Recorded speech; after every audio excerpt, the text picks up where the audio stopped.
আম্মু মেসি।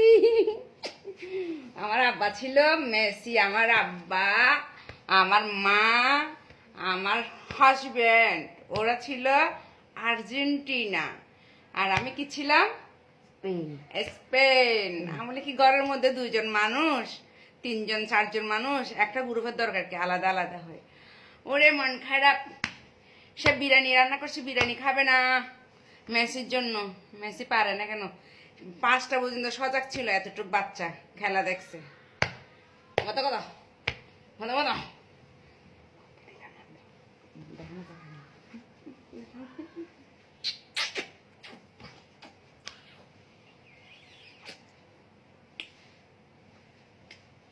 শোনা মানে একটা ফোলা, মানে জাদু মানে একটা ফোলা।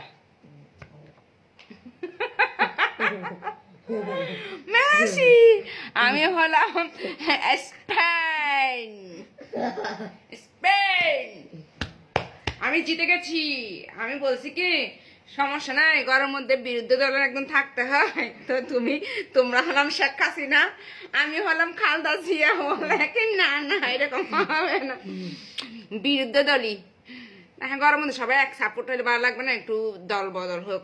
আমি ছিলাম আর্জেন্টিনা সাপোর্টিং ছিলাম। ওই কয় তারিখে জানি একটা খেলা চলছে, মিশরের সাথে খেলা করছে না, ওই খেলার সময় একটু চিটারিং হয়েছে। তো এরপর থেকে মন থেকে দিল থেকে আউট করে দিয়েছি আর্জেন্টিনাকে। এরপর থেকে চিন্তা করছি যে ওর বিপরীত যেটা থাকবে আর্জেন্টিনা, তার সাপোর্ট আমি করব। ফাইনালি আমি জিতে গেছি, ইয়াহু। শোনা বাচ্চা, my husband, my daughter, my son. ওরা পারে না, এখন মন খারাপ।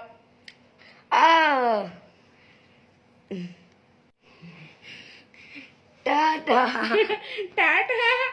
এখন বললি আমি কাকে জানি, আমার এক ফ্রেন্ডকে আমি কলে বলতেছিলাম, বুঝছেন, যে এরকম এরকম মানে আর্জেন্টিনার কথা বলছি আর কি, যে খেলা দেখতেছি বল স্পেনের পায়ে ছাড়া ওরা স্পেনের পিছনে পিছনে ঘুরে বেড়াচ্ছে।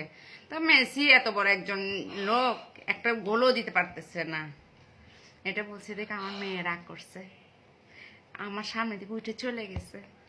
সে শুনতে চায় না মেসির বিরুদ্ধে। হয়তো মরল মেসি, কি বাঁচলো মেসি, মানে আর্জেন্টিনা আর কি, বাঁচলো আর্জেন্টিনা, মরলো আর্জেন্টিনা। ঠিক আছে, আমি আবার ওরকম না। আমি খেলার পজিশন দেখে ভাই সাপোর্ট করবো, একটা ভালো দিকে করি। আমার ওই ছিটারিমি ভালো লাগে না। আপনারা কি বলেন? ওকে, আল্লাহ হাফেজ।